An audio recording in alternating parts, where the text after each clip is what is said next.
I guess we're going to get started here, since I know that we're the only thing standing between you all and what I'm sure is a delicious lunch. Always the best time slot to have, isn't it? You know? It is. And we'll get through this. We have a lot to cover, certainly. It is a budget year, and I think it's safe to say probably everybody in this room, regardless of your affiliation or organization you may be involved with, has a stake in the deliberations that these individuals will undertake in the coming months. And we'll try to save 10 minutes or so for questions at the end. That's why we have the microphones there. All right. If this were the Kiwanis or Rotary, we'd engage in lengthy introductions of our esteemed panelists. We could go on for 5 minutes apiece about all of the things they've accomplished. But in the interest of time, we'll just say we're pleased to be joined by Greg Porter of Indianapolis, Democrat, ranking minority member of the House Ways and Means Committee, Todd Houston, co-chair of the Republican from Fishers. First met him when he was running for school board, and he came to my Fishers driveway when I interrupted my grass cutting, but he lived to tell the tale. He is co-chair of House Ways and Means.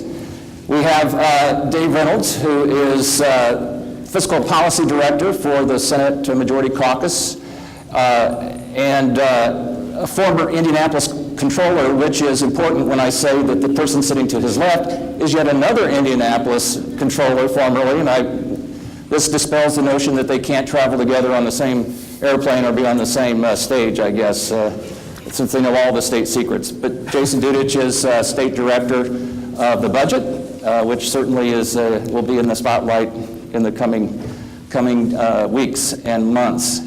Karen Talion of Portage, who is the ranking minority member of Senate Appropriations. So that's, if you want to know more about him, look it up on the internet. I promised them all, and our setup dictates that they all will have 2 or 3 minutes for opening statements of sorts. But I thought we could set the stage and frame the discussion just a little bit by pointing out that we're somewhat hamstrung today because the all-important revenue forecast comes out, as luck would have it, next week on Monday. So I'm guessing there's maybe some bets that are hedged a little bit about this projection of revenue or that projection of revenue. It reminds me back in the older days of Indiana Week in Review when Jim Scheller was hosting, and when it would roll around to holiday time and he'd want us to tape in advance several weeks of Indiana Week in Review in advance, which I always thought was a bit of a challenge, but we'll do our best to pull out the proverbial crystal ball today. The conventional wisdom suggests $350 million in additional revenue each year of the biennium. Given that we have Department of Child Services, by all accounts, based on its spending of the current year and what it's seeking, 280 million of that might be devoted to that resource. So we may not have much, we're told, to fight about. I'll start right here and just work down. Do you buy the assessments that it's 325, 350, and that there's not much to see here? Everybody can just take the rest of the year off. Oh, absolutely not. No, there's always going to be a robust discussion in regards to our budget. As we look at the budget, we're looking at $325, $250 million ahead. I think right now we're like, last forecast we're like $90 million ahead from last month. And we're talking about DCS and what we've done with DCS and to help backfill their gap. They said there's no money. However, there are dollars out there. I mean, for example, we had last year we had a House Bill 1001, 1002 that dealt with the tuition reserves that we had to deal with in regards to the shortfall. And they said we projected $75 million for that and, to help schools, but it really ended up being maybe 6 or 7 million. So to me, that's a plus, $65 million that we can use. So there might be a little money in there. So there's some money in there. I think there's dollars out there in regards to that and other things and the Medicaid reserves we have. So, don't think this is going to be... okay. Well, I guess there's reason to stick around then. You know where to find these funds. In fact, we have the unusual situation where you and Senator Talion have been in your roles for a while, and yet you have some rookies, I guess, in terms of committee chairs or co-chair in the case, Todd Houston, with Tim Brown's convalescence and his recovery. I know you're no stranger, certainly, to the budget process, but what is... I also think Tim Brown is still around. Oh, yes, absolutely. He's in council. He is. And of course, and Luke Kenley, to complete the loop on that, retired, of course, leaving that to Ryan Mishler of Bremen, who will be taking over the reins here. Anything different, though, from your perspective? Two things. And this doesn't qualify as your opening statement, so I'm saving that up. Yeah, that's fine. This can be our opening statement. First of all, thank you, Greg, for what you said about Tim. We are thrilled to have Tim available as much as possible. And Tim Brown is one of my dearest friends and somebody I love greatly. It's been my prayers every night, and I appreciate your thoughts towards Tim.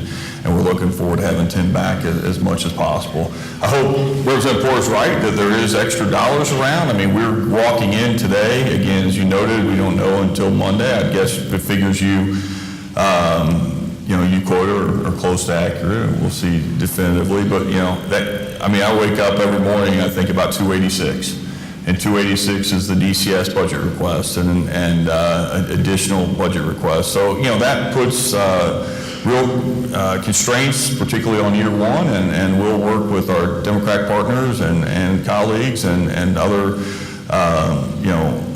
my Republican colleagues to get to the best spot. But there's no doubt year one's going to be extraordinarily challenging, and I don't think there's any way to sugarcoat that. And just to do what we would like to do, we're going to have to be thoughtful and patient, and then hopefully year two frees up a little bit, but we'll see in the revenue forecast and how they're looking at things. Dave Reynolds, again, no stranger to fiscal policy, but with the new chairman of appropriations, does this shift more of a burden on seasoned staffers who know their way around, or even on lobbyists and others who maybe, a lot of the subjects with which you all deal are complicated, so there's a premium placed on experience and expertise that comes from representing organizations or being a longtime lawmaker? Okay. Well, first off, Senator Mishler sends his regrets. He's sorry that he's not able to be here, and did ask me to sit in here for him. Senator Mishler has been around quite a while, several sessions, I think 14, I believe, and certainly as the involved in appropriations and an alternate member of the Budget Committee. So I'm not sure that I would characterize him as a rookie per se. I don't, from a staff level, I'm pleased that he's there and I'm able to work with him, and I see no reason why it won't be a seamless transition. And now, rumor has it somewhere in the middle of the panel there might be some knowledge of what we might expect Monday, just between us, Just, is there a little flavor you could give? I think you're in the ballpark. Oh wow! Hey, there's your headline, right? If in fact we're in the ballpark, Jason. It's a big ballpark. It's a big ballpark. Yeah, this is all right. Well, you made my day and then you crushed me, but that's all right. I mean, how much of this, we already are starting to hear the drumbeat of, it's going to be a tight session. There's, especially with Department of Child Services, there's really not a lot of flexibility. But in all the sessions budget sessions I've watched the outset, I can't think there's ever been a year when people say, hallelujah, the money's flowing, come on up to the microphone, or, call your member of the General Assembly, put your requests in. I mean, is this just par for the course, and how much of this is lowering expectations so that anything is seen as a real plus? Well, first let me thank BGD for having this conference always before the revenue forecast comes out, because it makes our responses a whole heck of a lot easier.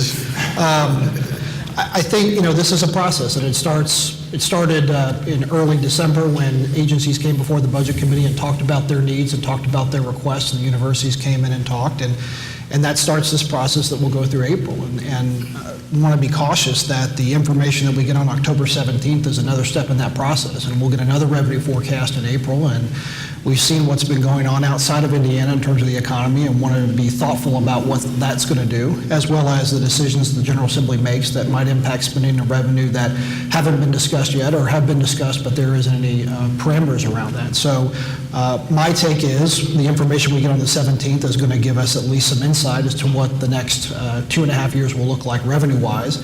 but I guarantee you the numbers that you just said in terms of revenue have already been spent 4 times already in the last 15 minutes.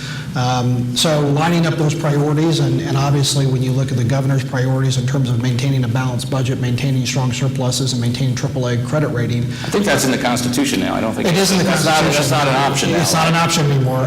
So with those things, that has to be weighed against those other priorities and making sure that we continue the strong success that Indiana has had financially with the budget. So it's a process. It goes through April, and the seasoned veterans that are up here know that process well, and it will take some time, a lot of discussions, and a lot of priority setting. Well, the seasoned veterans would know that even though we place a big premium on the revenue forecast in December, and everybody's eager to know what it says, that perhaps even bigger release of information comes with the update in April. And you know, those who have been around and watched the process know that you get the excitement or sort of the buzz of that wears off, and then you're a month or two into the process and you say, well, we really can't make any real final budgetary decisions until we see the update.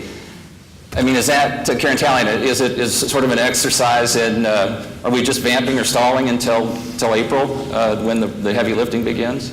No. Okay, well, you can I'm not going to take this away from your 2-minute priority okay. statement, so.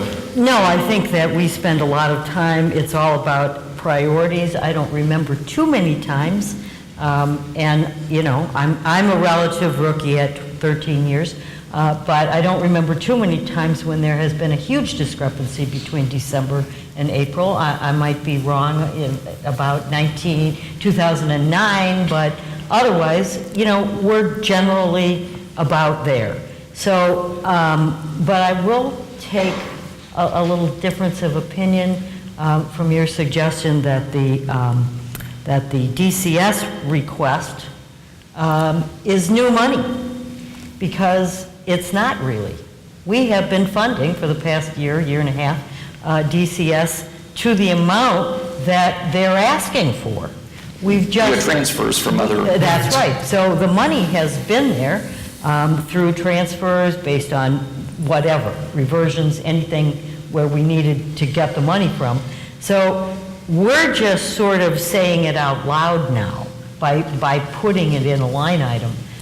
So, you know, I don't think that's as big a hit to the budget as everybody's touting it to be. So we start and end this round with pretty much the same belief, which is there's money out there to be found. It's not perhaps as bleak or as tight as some would lead us to believe. Right, that. and then we have this $1 billion. Oh, we're going to get to the $1 billion. Okay, You just want all to right. jump right in there, don't you? That's we'll get there, I promise. Okay. All right, let's just keep a good thing going here. I promised you 2 minutes, 3 minutes. Here's your commercial. Give us your pitch on what priorities, if we haven't. I'm sure we've touched on some of them, but what do you want to see, and what does your caucus want to see come out of this budget? From our caucus perspective, there are several things we want to see. We want to see pre-K kindergarten, pre-K expanded to all counties, not just, those 20 or so. Right now, it's what, 20 or 30 counties with Right. 3,000 kids, right? Right, and if you want to talk about human capital in developing our youth or for the future, you guys started early in education. We want to continue to move that forward, as well as fund public education the way they should be to address all the needs of all individuals, not just a few, in regards to education and the choice program that's out there. We have several thousand people still in the choice program. Utilize those dollars. Look, we reverted $400 million back last year into the budget. I mean, we have a $1.8 billion surplus. Okay, so when you look at those and all the other $500 million in Medicaid and tuition reserves, we have dollars to do things to take care of the people here within the state of Indiana. So those are some of the concerns that we have. And then we look at the human capital and human infrastructure that we have within the state of Indiana. Those are the things that we want to address as a caucus. You mentioned funding for all of education, not selective programs. What's Right, put a percentage on it? We've seen what Department of Education wants. We've seen what some of the caucuses want. What's it going to take in terms of an overall increase in tuition assistance to make you happy? I think tuition assistance, it'd be equitable. I mean, 3 to 5% or more. 3 to 5% or more. I think when we look, when we have, for the last 10 days, we've had various agencies come in and present their budget. And they all asking for 3%. But we also know that within that 3%, there's going to be reversion. Okay, so we can ask for the stars and the moons, but I think at this point we need to get as much as we can because they don't wind up reverting back some of it back anyway. Of course, we all know that I read the memo that Jason Dudich sent to all the agency heads, and it says the base will not be what you were allocated, but in fact what you spent. So there goes all that money you're talking about. It's not on. It's already gone. No, okay, so bye-bye. Blame him. Todd Houston, give us your pitch.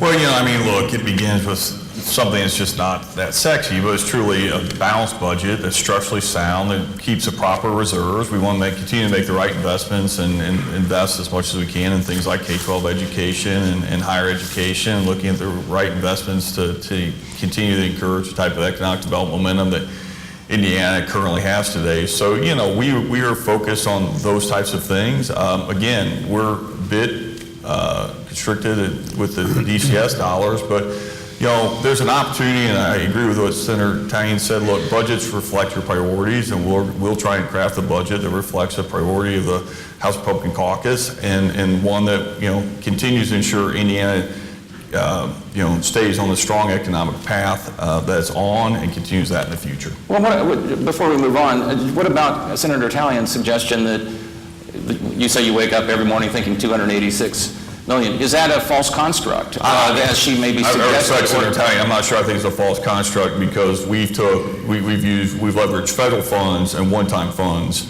to support the current spending levels at DCS. This 286 will be an appropriation, a state general fund appropriation, on top of what we appropriated in last year's budget. So it's $286 million that's going to be counted against our revenue, our new revenue, and so that's just a different. We've kind of ran, and Jason could speak to this better than I can. It's my understanding those kind of one-time, short-term funds that we've used to support DCS are no longer available. That's now going to have to be paid for by the 286 that DCS requests will come out of the general fund. So those are new dollars, new appropriated dollars that'll count against what we have to do to make our budget truly balanced and structurally sound. Well, Dave Reynolds, in discussing your caucus's priorities, keep in mind Ryan Mishler's not here, so the penalty for him not being here is you can say whatever you want. You can be crazy. Yeah, I know you Senate Republicans are kind of a crazy lot. Yeah, we are pretty crazy. But so tell us what you want to do with the money. Well, I would echo Representative Houston's comments about first priority is making sure that we are fiscally responsible to Hoosier taxpayer dollars, and that we can maintain and continue the very strong budgets that we have passed over the past several biennium. I think we'll be focused on making sure that K-12 it continues to be a priority, maintains the same level of funding, at least at a minimum of where it is right now. So as your budget grows, I think we would be pushing to have K-12 grow at that level or possibly beyond. I mean, it's difficult to sit here and talk about where you're going to put dollars because budgeting is a process. It takes a lot of input from it starts with the executive branch, works its way through the House. The Senate has the luxury, if you will, of being able to sit there and kind of wait and see what the other priorities are and how they develop over time. But it's difficult to sit here and say where are you going to put those dollars. I would agree with Representative Houston, and with all due respect to Senator Tallien, that those dollars that funded, and Jason may speak to that as well, but the dollars that funded DCS over the last couple of years was one-time federal dollars that were brought into the system and are gone now.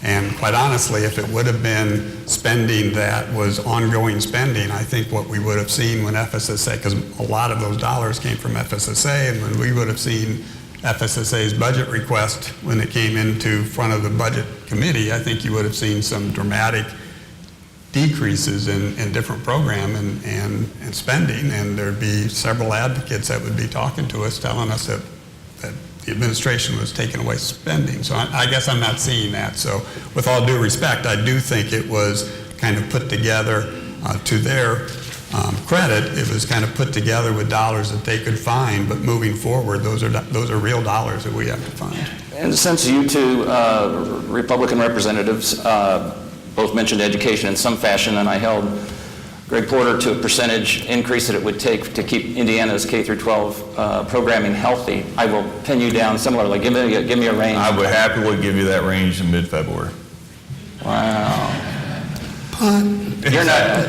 I bet Dave Reynolds is not going to. I mean, no former Indianapolis controller is going to give me a kick the ball can down the street answer like that. What's it going to be? The position that Senator Mishler has taken to this point is that he will maintain at a minimum, he will maintain the level of commitment of the budget to K-12 that has historically been held over. It's plus 52% of the budget. 52%.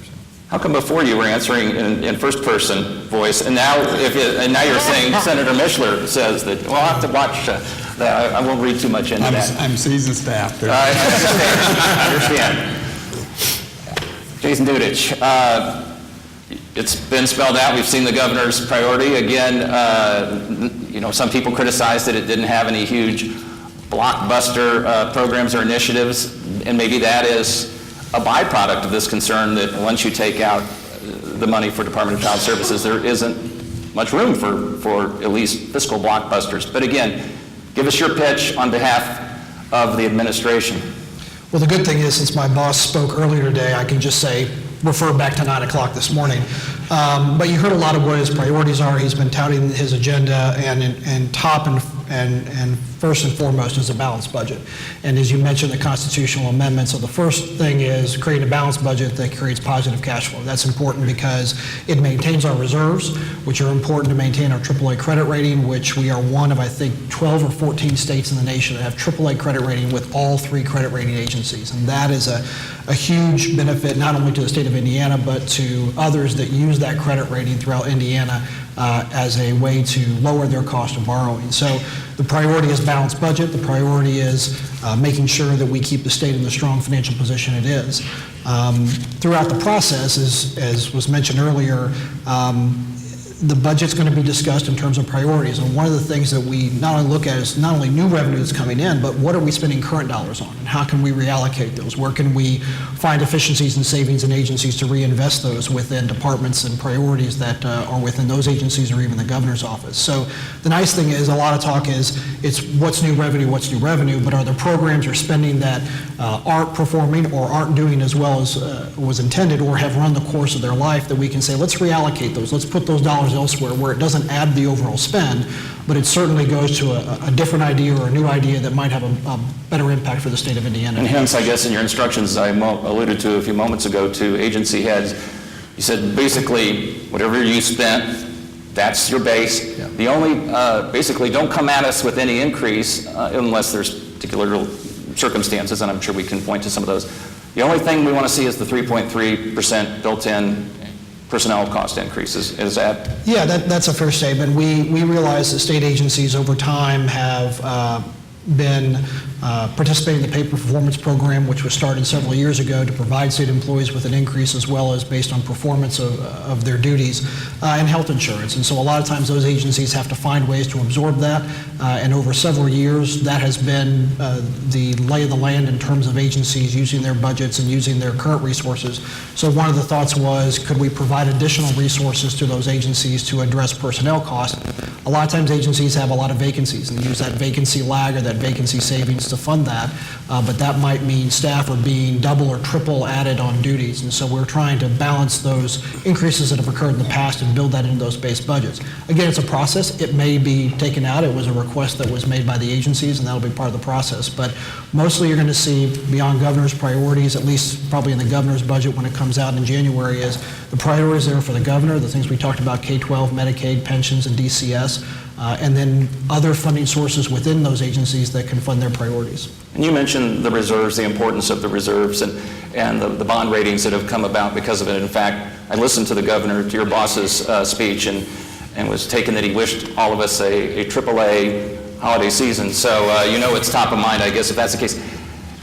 Are those reserves, do you see those as under lock and key? Or how much, let's be frank, how much of that is fungible? How much can you dig into that for spending priorities and not sacrifice the bond ratings? Yeah, the governor said he'd like to see 11% or more of annual spending or annual appropriations in reserves. So if that percent is higher or lower, so I think the bottom line or the floor is 11%. If we end up having and looking at the numbers and having more, the question is if we decide to spend some of that reserve down and maintain that 11%, is that one time, is it ongoing, and how does it impact the future years out in terms of maintaining that 11%? But I can tell you that the rating agencies, all three of them, are very pleased and are very happy to see Indiana maintaining such strong reserves. Moody's and Fitch came out with analytics that showed that we were strong states in terms of our reserves and the growth that they're seeing in other revenues, and that we're maintaining that $1.8 billion roughly. So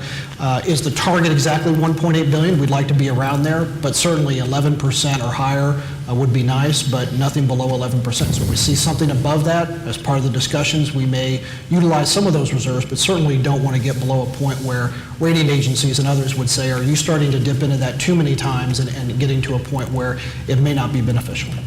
Karen Talion, your 2-minute pitch or so, and feel free to offer what you think the revenue, the proceeds to the state would be from, say, taxation on legalized marijuana, since we'll start. Well, That's a priority. I'm not just picking that out of thin air. but I still think that's sometime down the road. Okay. And the governor's already sort of put the kibosh on that, so I'm not looking for money from there.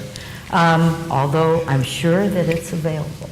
And if it's not, who cares? Yeah. At that point, you wouldn't care. Well, no, that's not quite I know, right. I know. Forgive me. Our neighbors will, I was just teasing. yeah. A couple of things I'd like to talk about. One of them is I do have a problem, I think, from my own perspective, with budgeting with reversions. We do this budget and we put in, this is what we think we need, and then there's sort of the executive branch puts in this, oh, but you're automatically going to revert 3%, 2%, 5%, whatever it is. To me, reversions should be for emergencies. Either you didn't need the money, or we are running short on our revenue forecasts, and therefore we need you to revert. So I find that this whole reversion thing built in on the front end is sort of a fiction, because as Representative Porter talked about, by the end of last year we've reverted millions of dollars that otherwise might have been spent on programs that the legislature said, hey, this is where we need to spend the money. The other thing that I wanted to talk about is something that the governor did mention, and that is, you know, we spend a lot of time in the state talking about workforce development, and we move money all around on workforce development. But to me, workforce development starts with K through 12 education. And we need teacher pay raises. We are behind. We have a teacher shortage. Any market person would assume that teacher shortages are related to the fact that we pay our teachers not that well. And so for the Senate Democrat caucus, it's been one of our... We're 18th, I think, in the country, right? Well, pick your stats, I guess. There's I all probably shouldn't kinds go of down that stats, but another stat says we're very near the bottom when it comes to how well our salaries are keeping up with inflation. So to me, it's a big priority that we need to kick some more money to the teachers in the K through 12 budget. The governor, now, and I may be paraphrasing here, but it seemed like the governor said, oh, yeah, they deserve more money, but we're going to study that for 2 years Well, that because is we what don't know exactly how to do that. Well, we have a lot of proposals as to how to do that, and we think it needs to be done. Well, there's some suggestion that we may see, if there isn't action this year, we may see what unfolded in other states, Oklahoma, West Virginia, North Carolina, where we saw teachers rallying and so forth. ISTA, State Teachers Association, made pretty clear this week that they believe the time is now, not that this biennium is not a time for discussion. Can I piggyback on what Senator said? You said 18, we're like number 18 in the country, but in regards to teacher, but you got to look at the zip code. If you do it overall, we probably are, but if you look at certain school districts, they're a lot lower. So I mean, you look at the data, you drill down, you'll see where two teachers are. Well, that you raise a good question, though. How, since some of the states that I just talked about with protests, it was set, uniformly at the state level, teacher pay is this. Here, that's not the Indiana way. It's done at the local level. It's done through either bargaining or it's done. I mean, how can you, even if you want to make a good faith effort to increase teacher pay, how do you structure that? And John, I'm glad you said this because I think there's uniformity across this panel and maybe different ways to get there that we want to raise teacher pay. And I've been happy to meet and talk and had, I think, productive conversations with ISTA on this comment. I do think you have to understand, we invest, roughly $7.1 billion, and it'll be more next year in education across the state. But at the end of the day, we at the state level don't determine teacher pay, and we don't determine the factors that influence teacher pay. I mean, if you want a small class sizes, if you put more people in the pie, it's going to impact teacher pay. If you just look at raw salary versus total compensation, there are numbers, and Representative Port knows this, that there's different numbers you can look at in all this. We all have the same goal. We really do. I think, my wife was a classroom teacher for a number of years, and there's no profession I admire more greatly.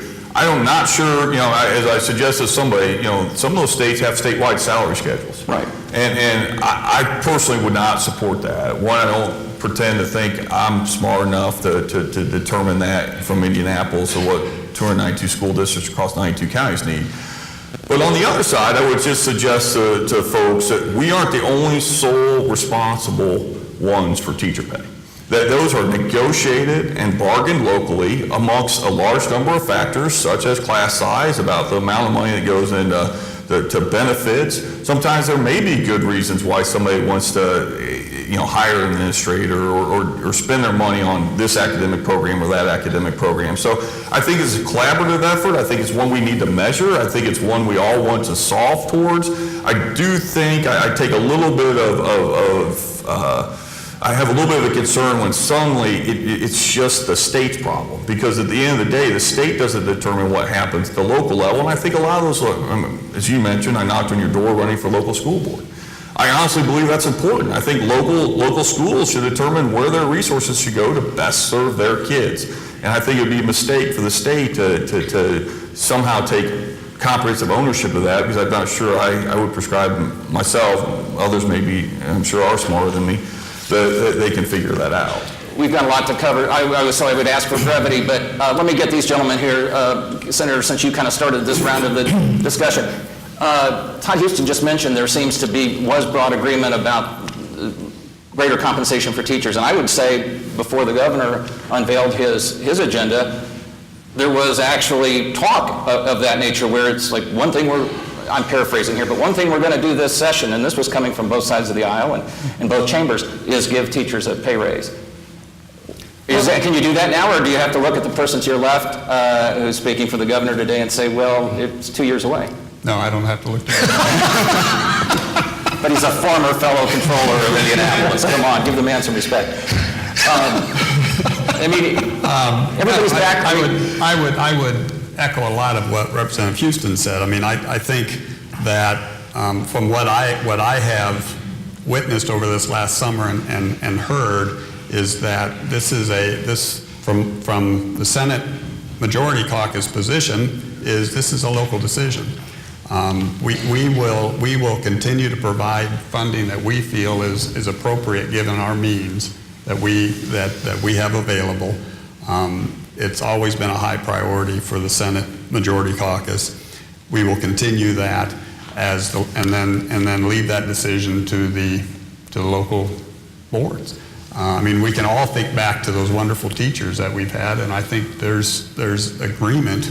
I would agree. There's agreement that we want to see those dollars that we provide to K-12 to go to the classroom and to the teachers.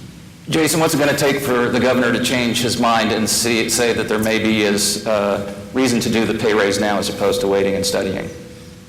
How many teachers are going to have to rally on his front step? I go back to his comments this morning. The fact that we've given year-over-year increases in K-12, and those have ranged percentage-wise, but as mentioned by all of us, there's been consistent increases in K-12 funding and tuition support.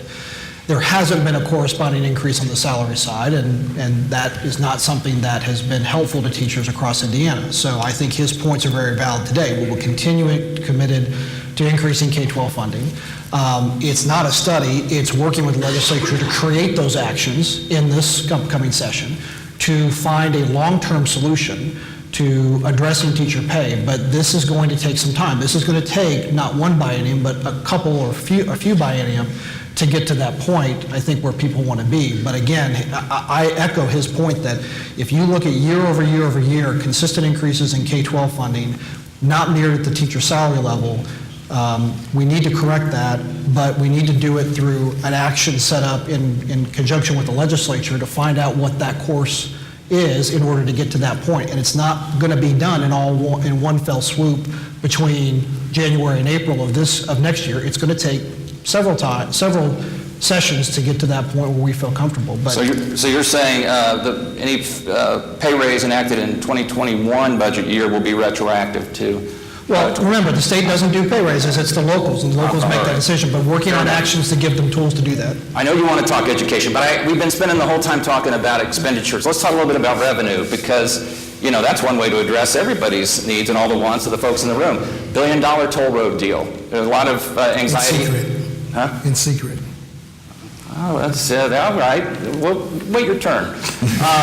You wanted to talk about it, Senator Talion. Of course, in return for a 1/3 or plus increase on trucks, heavy trucks on the toll road, the concessionaire there has agreed to give the state $1 billion. It'll be going to broadband expansion, to hiking trail programs, to road construction, I-69 expansion, some of the highways in northern Indiana, international flight incentives.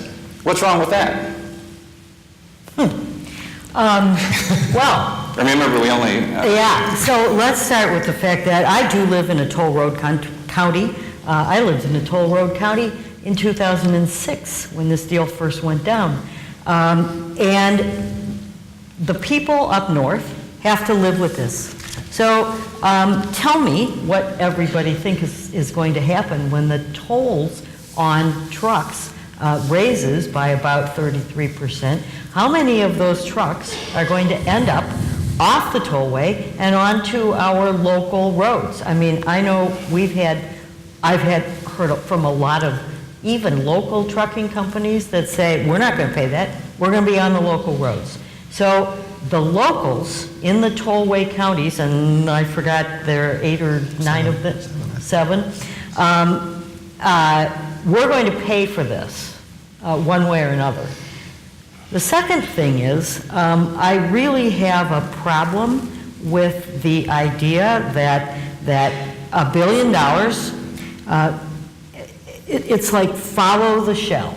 The $1 billion goes to INDOT because it's supposed to. Money from the tollway lease is supposed to go to INDOT. And somehow it ends up on, what was it that we discussed? The broadband highway? That doesn't seem to make a whole lot of sense to me.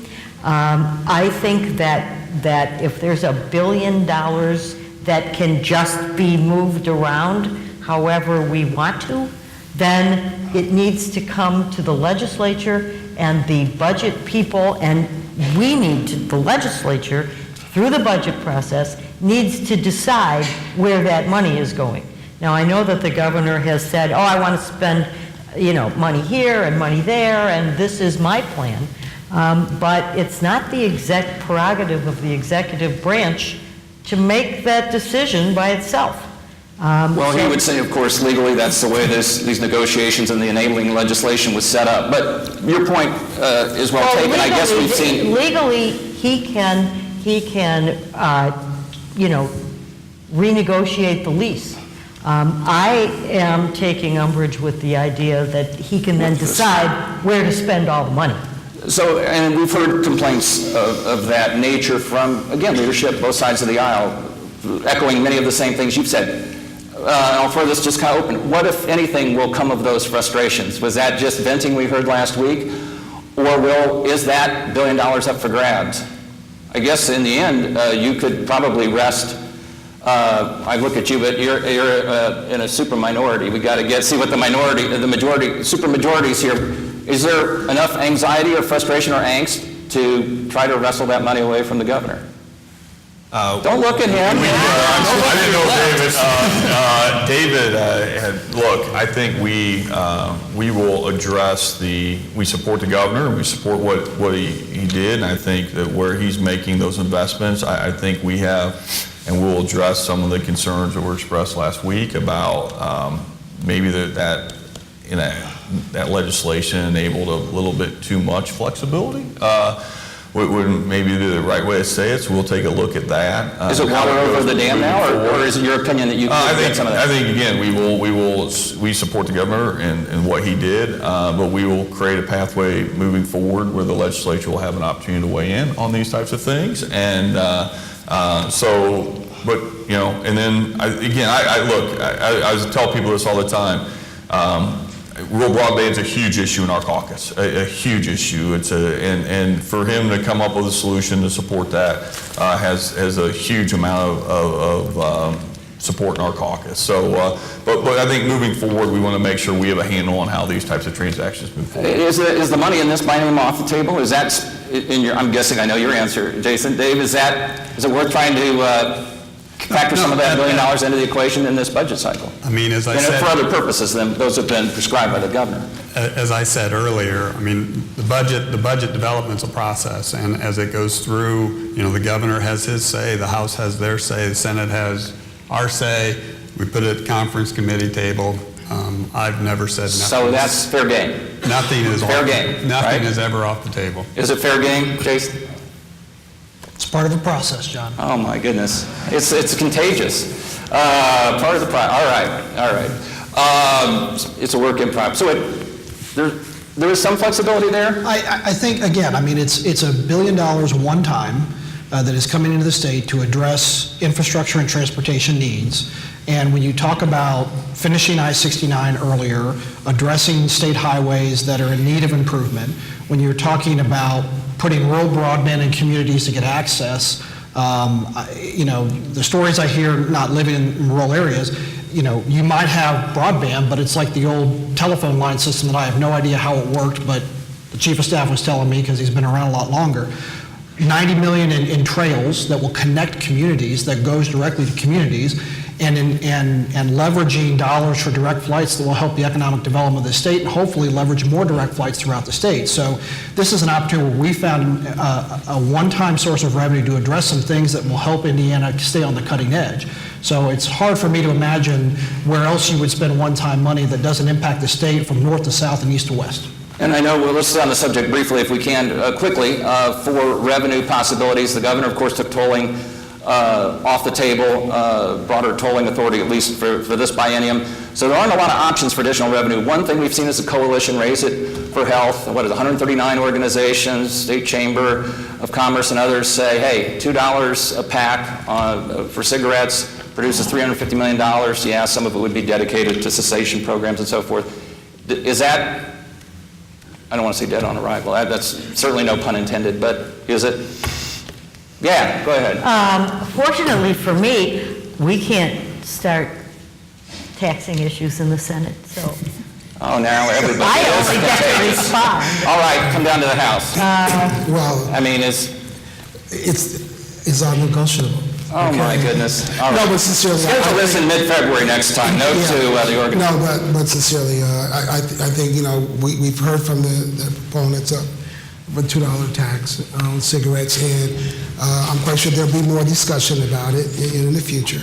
And I'm quite sure that, it depends on what my colleagues across the aisle behind me with, signing, all the no tax pledges. So, You got to remember that's out there too. Grover Norquist, I think, Grover is Norquist is lurking out outside there. the door. Right. How potent is the specter of Grover Norquist and the no new tax pledge with your caucus right now, Todd Houston? And does that put the sound a death knell for this No, look, legislation? I mean, honestly, I tell people this quite candidly, I didn't run for office to raise people's taxes.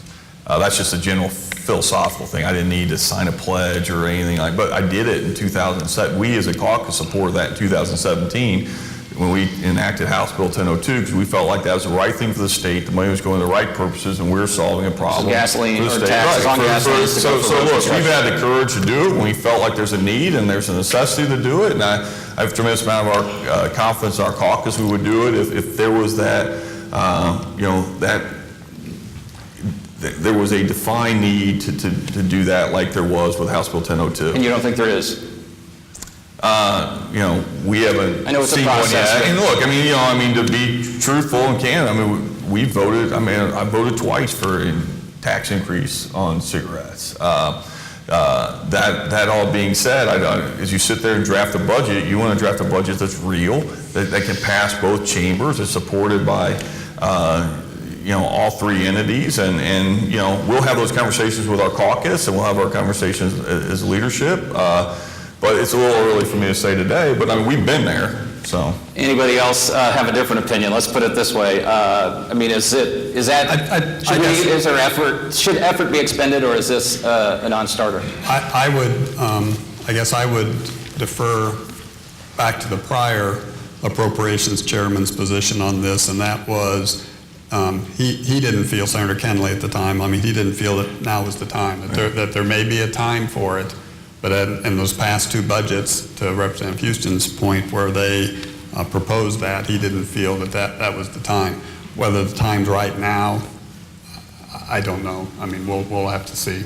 And Jason Dudich, not part of the governor's agenda. I don't think he's going to change his mind between now and the release of the budget or State of the State address when he surprises us all with his call for a $2 a pack increase on cigarette taxes, is he? Your earlier statement is correct. Your latter statement, Okay, all right. And as we head into, I do want to save a minute or two at least. Feel free to, if we have a second or two, if you have a question, head to the microphone. As we go into this session, we see some of the predictable sorts of discussions around education funding, around teacher compensation, around traditional sorts of, pre-K instruction. I get the feeling, and I was around in 1993. Now, you guys may have studied it in the school books, I know, or watched it from your kindergarten classes by a closed circuit back in those days, because you're all too young, of course, to remember it firsthand. But there had been gaming legislation bumping around different years prior heading into that, but it wasn't going to be a gaming session. And we get to budget impasse, special session, and we ended up with the model we now have for casino gaming in the state of Indiana, which, again, came out of a budget impasse and the need for more revenue. We hear talk, I went to a session just before this one that talked about, could this be the gaming year? We have talk about movement in the licensure of not only the ownership of casinos, but maybe even the location of casinos, and satellite casinos, and the prospect of sports wagering and the revenue it could produce. Long-winded way of saying, will this not only be the budget session, but a gaming budget session? Well, okay, I do want to take a pop at this one, because look, I don't think you should create public policy based on revenue needs. And if we're going to deal with any issue, whether it's gaming or anything else, you have to have a long-term vision for what you want to accomplish, not a short-term, we need to pull this lever to get more revenue. And so Well, you pulled that lever, looked. yeah, I should right? You've done that. You've done that. So I think if we're going to look at gaming, we need to look at gaming in the aspect of what's our long-term policy position, how's it supported, how do we strengthen the industry as the states around us change and are more competitive. But John, it always makes you nervous when people phrase the question that way, because I think just going for short-term dollars can create bad long-term policy, and I want to make sure that we don't do that. And introducing, despite what the consultants say, tell the Gaming Commission, which is, the state would be taking a risk not to move in this biennium and try to get market share now. and wait, that would be a It may mistake. be the case where, it may be the case, that's the right public policy to do, and there's revenue benefits, fabulous, but, and I have my own personal opinions on all this, but I just, I think a lot of times in the game discussion, look, the gaming percentage of state revenue is dropped dramatically. But it's still significant. It's still significant, but it's dropped dramatically, and I think what we have to say is, what's our long-term vision for this, and act accordingly, and not just, overreact to what potentially may be short-term. We have a question here, but before you pass the buck. No, they're flagging us going. Oh, they're flagging us, Yeah, all right. I'm sorry. Does anybody disagree? Is gaming going to be an 11th hour solution to the revenue? I think it could be. Could be. I think anything, yes, I think it could be. Question? Good morning. I hear we're talking about revenue side, and we talk about the gas tax increases, cigarette tax increases, toll roads. Those seem to be fixes that come from the individuals who live in Indiana, which help decreases the ability to improve quality of life. Are we ever really going to have a solid discussion about how we address our corporate tax structure and increasing revenue from those that actually have a little bit more to offer? All right, go ahead. You had your hand up first. Please, because I wanted to bring that up before. And I'm not sure if anybody knows this or how many people are aware of this. Do you know that when Mike Pence was governor, we enacted some tax cuts? Right. And we didn't do them once. We enacted them as a phase-in, gradual phase-in over a number of years. I can't tell you without looking at my chart back in the office, but those tax cuts are still continuing. We're still doing incremental tax cuts. So if we want to look for a source of extra money, we could stop them right now. Although for the first 4 months of this fiscal year, if I recall, it was a good run there. The state was well ahead of forecast. And as I recall, there was almost the biggest jump of any category of revenue, Jason Dudich, correct me if I'm wrong, was corporate taxes. It was up almost 100% over projection. Don't quote me on, but one of the larger increases. Well, by far the larger. Yeah. Is that an indication that we're going to cut taxes and create a friendlier business climate notion is in fact true? Is that proof? Certainly. I mean, it's been a policy to create a pro-business environment in Indiana through reducing the corporate tax rate and looking for opportunities to bring businesses in. And what businesses do when they come in is they hire Hoosiers. And those Hoosiers make money, and those Hoosiers bring in income tax, and those Hoosiers bring in sales taxes. So while the corporate piece is a part of our overall $16.5 billion revenue, the bigger driver is the people that are hired, the wages that they're given, the economic activity they provide. So lowering that corporate income tax, we still continue to see growth in how businesses are working in Indiana. We're also seeing the results of hiring people and those wages going back into the Indiana economy, which I think is important. And Senator, you have my permission to continue the discussion with your esteemed colleague from the Budget Office. I could tell your reaction on that into lunch, but I know your stomachs are growling, mine is growling. I don't want to delay this. I see nobody at the microphone. I will just say this. I know it's going to get heated before the end of the session. April, you guys may be at each other's throat. Just remember, here in Indiana, you won't have to deal with one thing, and that is you won't be summoned to the governor's office, media, and the governor, I'm guessing, this migrant will not look at you and say, if I don't get my $90 million for hiking and riding trails, I'm shutting down state government. So that's my prediction. Take it to the bank. I thank you all, Greg Porter, Todd Houston, Dave Reynolds, Jason Dudich, and Karen Talion. Thank you.